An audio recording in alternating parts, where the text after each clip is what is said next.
I found my own death certificate in my husband's glove box while he was inside our house, humming in the kitchen like it was any normal Friday night. My name was printed across the top in clean black letters. Evelyn Marie Carter. Date of death November 4. Cause of death accidental drowning. I stood in our driveway in Silver Creek, Ohio, holding that paper like it had been pulled from my future. The cold October wind moved through the maple trees. Down the street, porch lights glowed, pumpkins sat on steps, and a child's bicycle leaned in a yard. Everything looked peaceful. But the paper in my hand said I had 13 days left to live. Behind the death certificate was a copy of a life insurance form. Behind that was a rental agreement for a lake cabin in northern Michigan, booked for the weekend of November 3. Ben had told me the cabin was a romantic surprise. He said after 21 years of marriage, we deserved a quiet weekend where nobody could reach us. Now I knew why he wanted nobody to reach us.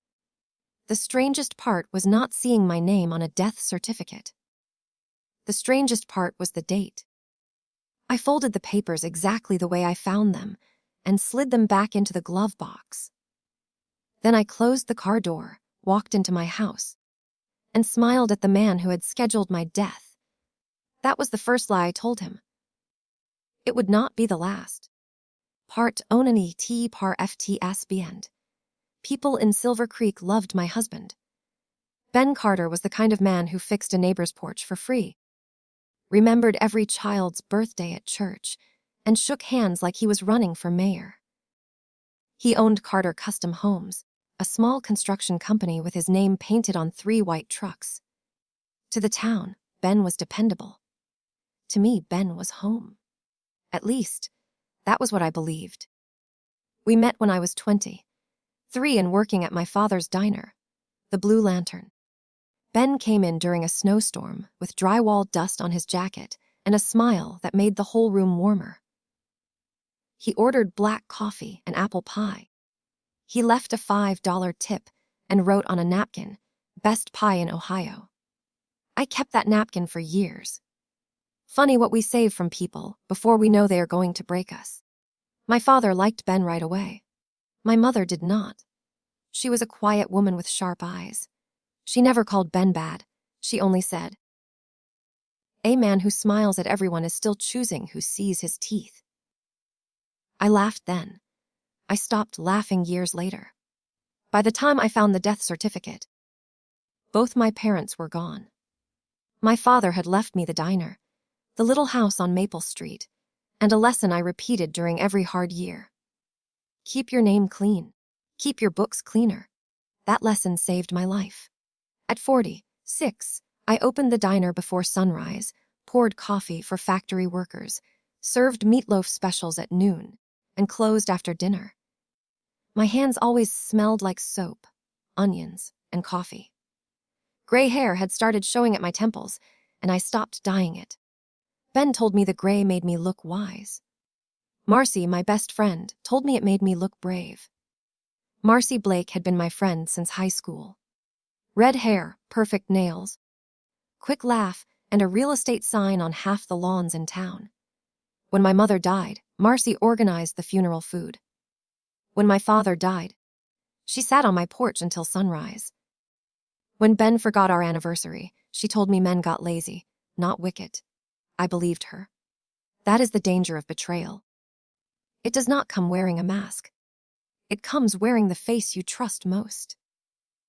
The night I found the papers, Ben was making spaghetti. He only cooked when he wanted something. He looked up when I entered the kitchen. Tomato sauce simmered on the stove. His sleeves were rolled up. If someone had taken a picture, they would have seen a loving husband making dinner for his wife. I saw a man planning a funeral. "Everything okay?" he asked. I smiled. "Just tired." He kissed my forehead. I let him. "Survival sometimes looks like affection." "You work too hard," he said. "That's why I planned our little trip. No diner, no phones, just us. Lake cabin, right?" I asked. His mouth tightened for half a second. Then he smiled again. I was trying to surprise you. I saw the rental email on the printer. I lied. He relaxed. Well, surprise ruined, he said. But the weekend is still happening. After dinner, Ben watched the game in the living room. I washed the dishes slowly while my mind ran in circles. I needed proof. A death certificate in a glove box was terrifying, but terror was not enough. I needed to know the money, the documents, and the people behind it. At 10:30, Ben went upstairs to shower. He always took long showers at night. I had maybe 12 minutes. I went into his office. His laptop was locked. His filing cabinet was locked too. But Ben had one weakness. He believed ordinary women did not notice ordinary things. He kept the filing cabinet key in the top drawer under a tape measure. In the second drawer, behind a folder marked Equipment Insurance, I found a file with my name on it. Inside were copies of my driver's license, my birth certificate, and medical records I had never given him. There was also a power of attorney form with my signature at the bottom. Only I had not signed it. The fake signature was close, but it was not mine. I knew the way I made the letter E. My hand always lifted at the end. This signature did not. Under that form was a bank statement from an account I did not recognize. U3112, 884.17. The account was in Ben's name and Marcy's name. I stared at Marcy's name until the letters blurred. The shower stopped upstairs. I took pictures with my phone. Every page. Every signature. Every account number. Then I put the papers back, locked the cabinet, returned the key, and made it to the kitchen before Ben came downstairs. He found me drying the same plate I had already dried 3 times. You coming up? He asked. In a minute, I said. He looked at me for a moment. I thought he knew. Then he smiled and went back upstairs. I waited until the bedroom door closed. Then I went into the pantry, pressed my face into a clean dish towel, and cried without making a sound. That was the night my marriage ended. Not with shouting, not with broken dishes.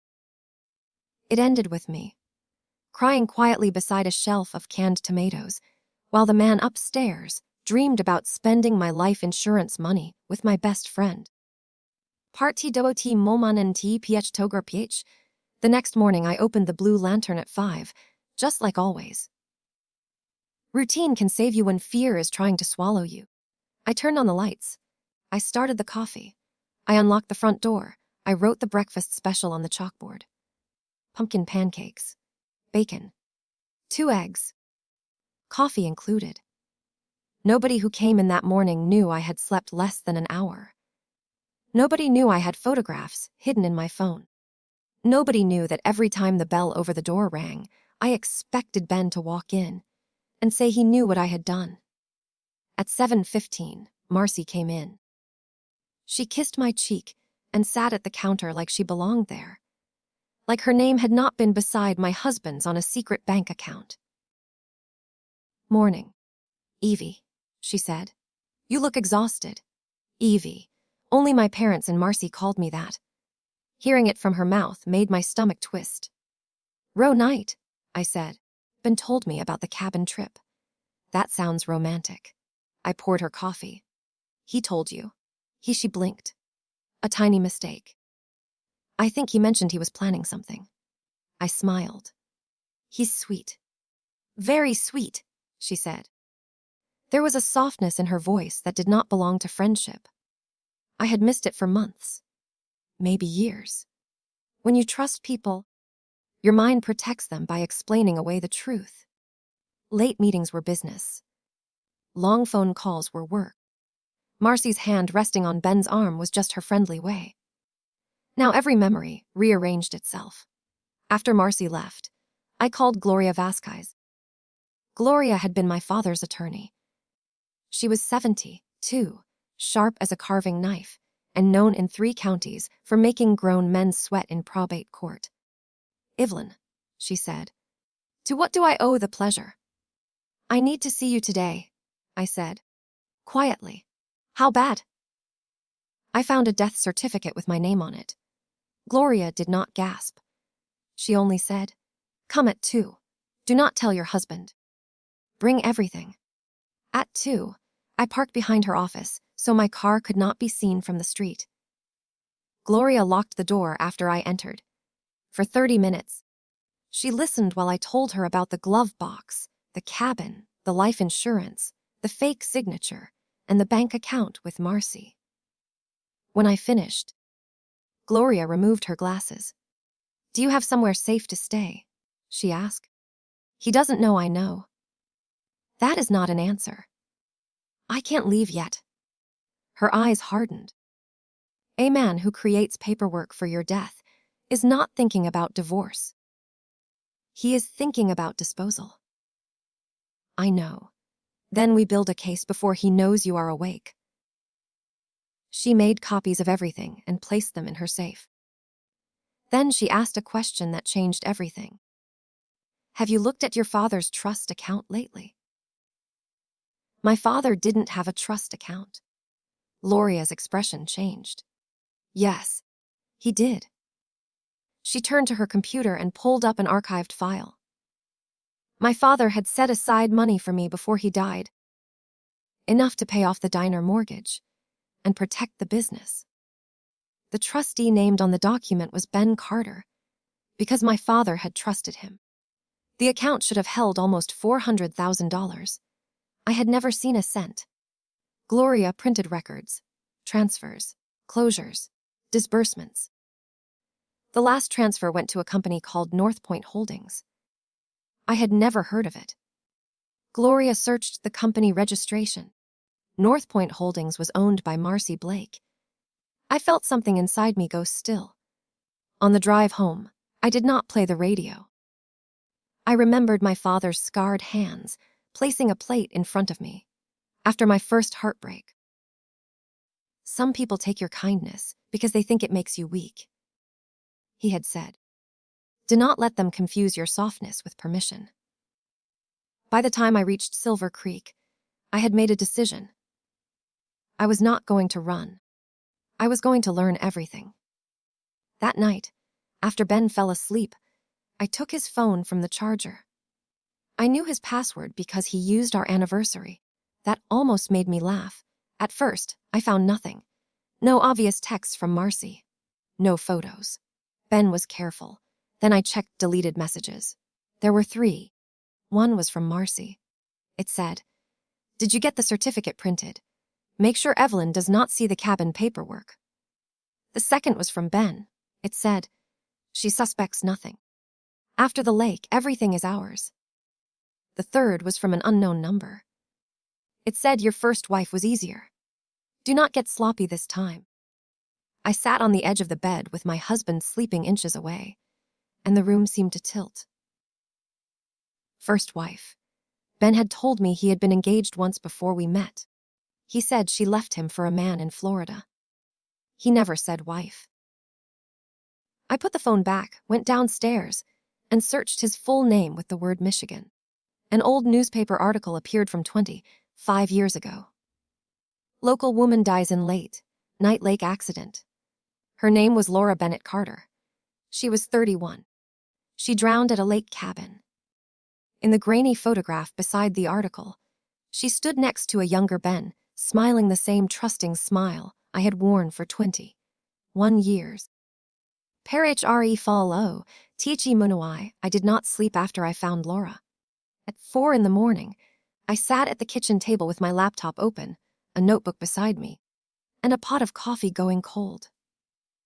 Ben came downstairs at 6 and found me there. I switched the screen to a recipe page when I heard him on the stairs. "You're up early?" he said. "Couldn't sleep." He kissed the top of my head. "Excited about the trip?" "Something like that." He opened the refrigerator. "I was thinking we should take the boat out while we're there. The rental place has a small one." My fingers tightened around my mug. "A boat in November?" I asked. He laughed. "Come on. You're not scared of a little cold water." A little cold water. That was how he spoke about my grave.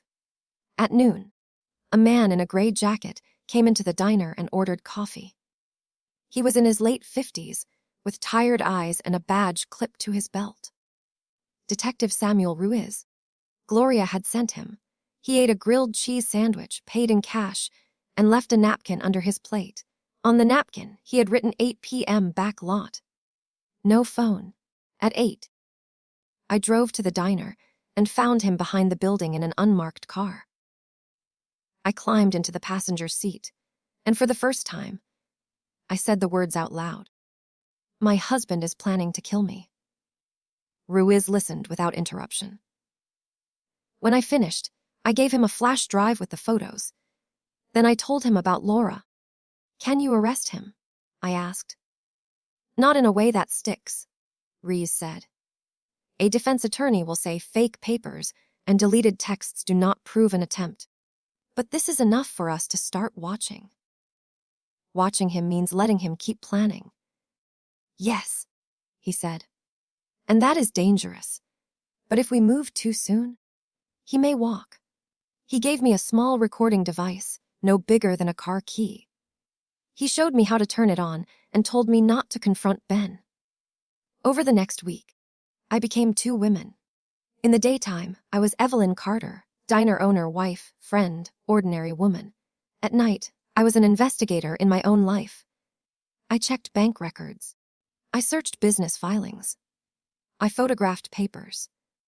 I watched Ben's moods. I discovered that North Point Holdings had purchased land near the diner. I discovered that Ben's company was drowning in debt. I discovered that 3 subcontractors were threatening to sue him. I discovered that he had increased my life insurance policy 6 months earlier using the fake power of attorney. The payout was $2 million. $2 million for the death of a woman he had promised to love until death did us part. He had only decided to move the date. On October 28, 6 days before the cabin trip, Ben invited Marcy to dinner at our house. He said, it would be fun to have her over before we left. I said yes because I wanted them comfortable. Comfortable people get careless. I made roast chicken, green beans, and mashed potatoes. My mother's Sunday dinner. The recording device was clipped under my sweater. At first, they talked about real estate, the weather, and a grocery store opening near the highway. Ben poured wine. Marcy complimented the chicken. I watched them avoid looking at each other too long. Then I gave them a chance. I've been thinking about selling the diner, I said. Both of them froze. Ben recovered first. Where did that come from? I'm tired. Maybe after the trip, we can sell the diner, sell the house, start fresh somewhere else. Marcy set down her fork. Fresh where? I don't know. Florida, maybe. Ben's smile tightened. You love the Blue Lantern. I did, I said. But maybe love is not enough. The room went quiet. Marcy looked at Ben. It was quick, but I saw it. Their plan needed the diner, or the land, or both. Later, while I cleared plates in the kitchen, I heard them whispering in the dining room. Marcy said, if she sells before next weekend, the liens come out. Ben said, she won't. I'll keep her calm. Marcy said. You said that about Laura. Alora's name, spoken in my dining room. My breath stopped. Ben's voice dropped low. Do not say her name in my house. Marcy whispered, your house. Ben. Nothing is yours until Evelyn is gone. I stood beside the sink with wet hands and cold legs. I had what Reese needed. But I stayed still because Marcy was not finished. She needs to be on the boat, Marcy said. No changes. No panic. No mistakes. Ben answered, there won't be any mistakes. That night, I drove to Gloria's office and gave her the recording. She played it once, then called Detective Ruiz. This is strong, Ruiz said. Strong. It sounded like such a small word for the sound of 2 people planning to erase me. Can you arrest them now? I asked. Soon, he said. But if you are willing, we can catch him taking the final step. We can control the cabin. Officers nearby. A wire on you. The boat never leaves our sight, Gloria said. Absolutely not. Ruiz looked at me. This is your choice, Evelyn. I thought of Laura. I thought of my father's stolen trust. I thought of Marcy calling me Evie while she counted my money in her head. I thought of Ben humming in the kitchen. Then, I thought of every woman told the truth was not enough yet. I'll go, I said. Gloria whispered my name. I looked down at the copy of my death certificate. He wants a dead wife, I said. So let's give him one he can never forget. Part. TREHEKBM the morning we left for Michigan. Ben packed the car with the cheerful energy of a man heading toward freedom. He loaded 2 suitcases, a cooler, fishing poles, and a thick wool blanket. He kissed me in the driveway while Mrs. O'Donnell watched from her porch. Second honeymoon, she called. Ben laughed. Something like that, I almost said. No, Mrs. O'Donnell, it is more like an attempted murder with snacks. Instead, I waved. In my purse was the recording device. Under my shirt was a second wire. In my boot was a small emergency beacon. Detective Ruiz and 2 Michigan officers were already near Gray Lake. Gloria had copies of every document. If anything went wrong, the story would not die with me. But fear does not care how many precautions you have. For 6 hours, I sat beside Ben while he drove north. He talked about fall colors and how good it felt to get away. He held my hand over the center console. His thumb moved slowly over my knuckles. It was the same hand that had signed my future away. By late afternoon, we reached the cabin. It sat at the end of a gravel road lined with dark pines. The lake stretched behind it, flat and gray under a sky that looked like old steel. A small dock reached into the water. A green aluminum boat was tied at the end. Ben looked at the boat and smiled. I saw my death certificate in that smile. Inside, the cabin was warm and neat. Stone fireplace, played couch. Deer antlers over the mantel. In the bedroom, I found a framed photograph on the dresser. A woman was standing near the dock in a yellow sweater, laughing in the summer sun. Behind her, a younger Ben held a fishing rod. It was Laura. This had been their cabin too. Ben appeared in the doorway. For once, he did not smile. Where did you find that? He asked. On the dresser.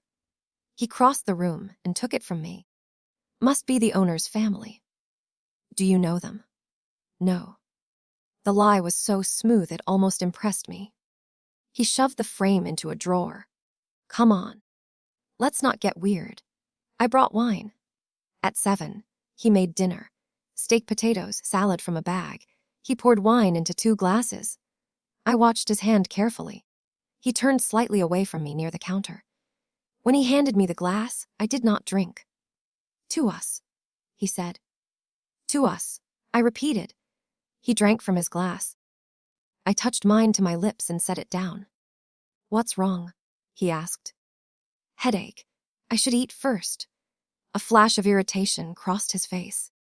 Then the humming started. Soft, almost gentle. After dinner, he suggested a walk to the dock. It's beautiful at night, he said. It's freezing. I'll bring the blanket. There it was. The next step. I pressed the emergency beacon in my boot once, just as Ruiz had shown me. We walked outside. The cold hit my face. The moon was half hidden behind clouds. The dock boards creaked under our feet. The lake made small sounds against the posts. Ben wrapped the blanket around my shoulders. The gesture looked loving, but his hands stayed there too long. You know, he said. I've been thinking about your idea. My idea. Selling the diner. Starting over. I looked at the black water. Have you? Maybe you're right. Maybe love isn't enough. I turned toward him. What is enough, Ben? He smiled sadly. He was a good actor. Peace, he said. Money helps too. Is that what this is about? What? Money. His hand tightened on my shoulder. Evelyn, don't start. Start what? You always make things harder than they need to be. My mouth went dry. Behind us, far away on the road, I thought I saw headlights flicker through the trees. Not yet, I told myself. I needed him to say it. Harder than Laura? I asked. Ben went still. For 3 seconds. He was not my husband. He was not the charming builder, the church volunteer, or the man who smiled at everyone. He was a stranger with empty eyes. Then he said, "You should not have said that name." I took 1 step back. Why? Because she was your wife. His face changed. You went through my things. You planned my death. He laughed softly. You think you know something, but you don't? I know about the trust. I know about Marcy. I know about the insurance. I know about Laura. He looked almost disappointed. I tried to make this easy, he said. Easy. That word broke something open inside me. You stole my father's money, I said. You used my best friend. You brought me to the same lake where your first wife died. And you call that easy? His voice dropped. Laura was going to ruin me. The recorder under my shirt caught every word. She found out? I asked. She panicked. She threatened to go to the police. Just like you probably think you're going to do. What happened to her? He leaned closer. She slipped. I looked into his eyes and saw the truth, I said. You pushed her. He did not answer. He did not need to. Then his hands moved. He grabbed the blanket and twisted it around my arms. For 1 horrible second, I could not move. The dock tilted beneath my feet. The lake opened beside me like a mouth. I screamed once. Not because I thought nobody could hear me. Because I wanted him to think I was helpless. Then I dropped my weight the way Ruiz had taught me. Ben lost his balance. I twisted free enough to fall hard onto the dock instead of into the water. Pain shot through my hip. Ben cursed and reached for me again. That was when the lights hit us. White beams cut through the dark from the shoreline and the road. Voices shouted. Boots thundered on the dock. Ben froze. For the first time since I had known him, he looked truly surprised. Detective Ruiz reached us first. Benjamin Carter. He shouted. Step away from her. Ben lifted his hands slowly. His face rearranged itself again, innocent, confused. Hurt. She slipped, he said. I was helping her. I lay on the dock, breathing hard. My cheek against the cold wood. Ruiz looked at me. Evelyn, I reached under my collar and pulled the wire free. He confessed, I said. Ben's eyes found mine. For 1 second, there was pure hatred there. Then Ruiz handcuffed him. But the night was not finished. Another car came down the gravel road too fast. Gravel sprayed behind the tires. A woman jumped out before the engine stopped. Marcy. She saw the police cars, saw Ben in handcuffs, and turned to run. A state officer caught her before she made it 5 steps. She screamed that she had done nothing. She screamed my name. She screamed that Ben had lied to her too. Maybe he had. But betrayal is not erased because the betrayer also gets betrayed. When officers searched her trunk, they found a small duffel bag. Inside were my fake death certificate, a bottle of sleeping pills, 2 burner phones, and a folder containing a sale agreement for the Blue Lantern property. The buyer was North Point Holdings. The sale date was November 6. 2 days after my planned death, Marcy stopped screaming after that. She just looked at me from the back of the police car with tears running down her face. Evie, she said through the glass. I'm sorry. For a moment, I saw us at 16, sitting on her bedroom floor, painting our nails and promising no man would ever come between us. Then I saw the bank account with her name beside Ben's. I walked to the car and leaned close enough for her to hear me. You don't get to call me Evie anymore. Her face collapsed. I stepped back. That was my revenge in that moment. not shouting, not hitting, not begging her to explain. Just taking my name away from her. Parfi tichi momon, ho la vide. The trial began 7 months later in the county courthouse back in Ohio.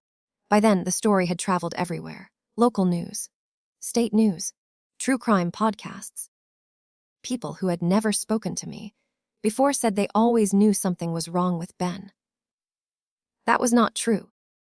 Most of them had believed his smile because I had believed it too. A good liar does not only fool fools. A good liar studies love and copies the shape of it. Ben's attorney tried every defense. He said I was bitter about his affair. He said I had misunderstood jokes. He said the papers were part of a writing project. He said Laura's death was a tragic accident and should never have been mentioned. Then the prosecutor played the recording from the doc. Ben's own voice filled the courtroom. Laura was going to ruin me. The room went silent. Marcy took a plea deal before trial. She admitted to fraud, conspiracy, and helping Ben prepare the documents. She claimed she did not believe he would truly kill me until the final week. I did not care what version helped her sleep. When the prosecutor asked if she knew I was supposed to die at Gray Lake, Marcy cried and said yes. It was the only honest word she gave me. Ben was convicted of attempted murder, conspiracy, fraud, forgery, and later, after Michigan reopened the old case, second-degree murder in Laura's death. Marcy was sentenced too. Less time than Ben, but enough to turn her bright life into a locked door. People asked me if I felt satisfied. I never knew how to answer. Justice is not the same as repair. Justice can put a man in prison, but it cannot give back the years you spent loving him. It cannot return every dollar your father saved for you. It cannot make your best friend unhold the knife. But justice can do one important thing. It can stop the next grave from being dug. After the sentencing, I went home to Maple Street alone. The house was quiet. Ben's boots were gone from the closet. His tools were gone from the garage. His cologne no longer sat on the bathroom shelf. For weeks, I expected to hear him humming. Sometimes I did hear it, but only in memory. Memory can haunt a room after the person is gone. With Gloria's help, I recovered part of my father's trust. Not all of it. Money disappears faster than truth, and Ben had spent plenty. But I got enough.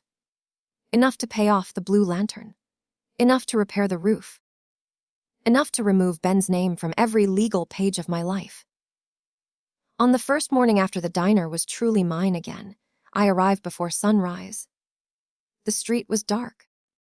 The windows reflected my face back at me, older and thinner than before, but still there. I unlocked the door. The bell rang above me. For a moment, I could smell my father's coffee and my mother's lemon soap. I could almost hear Dad calling from the grill. Evie. Table 3 needs more napkins. I stood in the empty diner and cried. This time, I did not cry quietly. I cried like a woman who had earned the sound. Later that morning, I changed the chalkboard special. Blueberry pancakes. Bacon, 2 eggs, coffee included. At the bottom, in smaller letters, I wrote, under new old management. People came all day. Some came because they loved me. Some came because they were curious. I served them all. At closing time, I found a small envelope under the tip jar. Inside was a photograph of Laura Bennett Carter. Not the one from the cabin. A different one. In this picture, she was sitting on a dock in summer, laughing at something outside the frame. There was also a note from her sister. It said their family had waited 25 years for someone to say Laura's death was not an accident. It said they were sorry I had almost become the second woman lost to the same man. The last line said, "Thank you for living." I sat in booth 6 and held that note for a long time. Thank you for living. Nobody had ever thanked me for that before. For months, I thought my revenge was getting Ben arrested. Then I thought it was taking back my diner. Then, I thought it was watching Marcy lose the right to call me by the name my mother used. But sitting there with Laura's photograph in my hand, I understood the truth. My revenge was not his prison. My revenge was my breath. It was waking up when I was supposed to be dead. It was pouring coffee when my death certificate said I should be underwater. It was laughing again one day, not because life was simple, but because I refused to let Ben Carter be the last author of my story. A year later, I drove to Gray Lake by myself. I waited until fall, when the leaves were gold and the water was cold enough to remember. I did not go to the cabin. I went to the public dock on the other side of the lake. In my pocket, I carried two things. One was a copy of my fake death certificate. The other was the old napkin Ben had given me the night we met. Best pie in Ohio. For years, I had kept that napkin like proof that the love had once been real. Maybe it had been real for me. Maybe that was enough. But I did not need to keep proof of my own heart. I knew what I had given, so I tore the napkin in half and let the wind take it. Then I tore the death certificate into pieces. The paper floated down to the lake like pale leaves. I watched until the water carried it away. I thought I would feel powerful. Instead, I felt tired and peaceful, which is better than powerful most days. On the drive home, I stopped at a gas station near the state line. An older man held the door for me. I thanked him. He smiled and said, "Beautiful day to be alive." I laughed because he had no idea. When I got back to Silver Creek, the evening lights were on at the Blue Lantern. Through the window, I saw families in booths, coffee cups on tables, and the old neon sign glowing blue against the dark. For the first time in a long time, I did not think about what had been stolen. I thought about what remained. My name, my diner, my father's lesson, my mother's warning, my own 2 hands on the steering wheel. The next week, I started a small fund from the money recovered in court. Gloria helped with the paperwork. Detective Ruiz connected me with a shelter outside Columbus. We called the fund Laura's Light. It helped women leave dangerous homes quietly, with hotel rooms, gas cards, legal fees, and new phones. I did not put my face on the website. I did not want applause. I wanted exits. Every time the fund helped someone, I wrote one word in a notebook under the diner counter. Lived. The first page filled slowly, then faster. Lived. On the 2nd anniversary of Ben's arrest. I opened the diner before dawn like always. Rain tapped against the windows. The coffee brewed. Bacon hissed on the grill.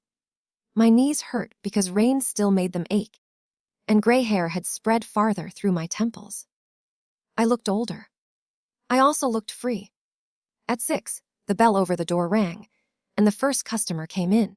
I poured coffee into a white mug and watched steam rise in the warm light. For one small second, I heard Ben humming. I waited for fear to come. It did not. The sound faded into the noise of the diner. Plates. Voices. Rain. Life. People think revenge is fire. They think it is screaming, breaking, destroying, and making someone hurt the way you hurt. Maybe sometimes it is, but my revenge was quieter than that. My revenge was every morning Ben Carter woke behind bars, and I woke under my own roof. It was every woman who left before her husband could turn a threat into a headline. It was every pancake I served in the diner my father saved for me. It was every time someone said my name and I answered, Evelyn Marie Carter. Alive. Not missing. Not drowned. Not erased. I had found my death certificate 13 days before my death. So I used those 13 days to bury the life that had been killing me. And when the rain stopped that morning, the sunrise came through the diner windows, bright and gold and stubborn. I stood there with coffee on my hands, scars in my heart, and my name still mine. Ben had written my ending in cold black ink. But he forgot one thing. A living woman can always pick up the pen.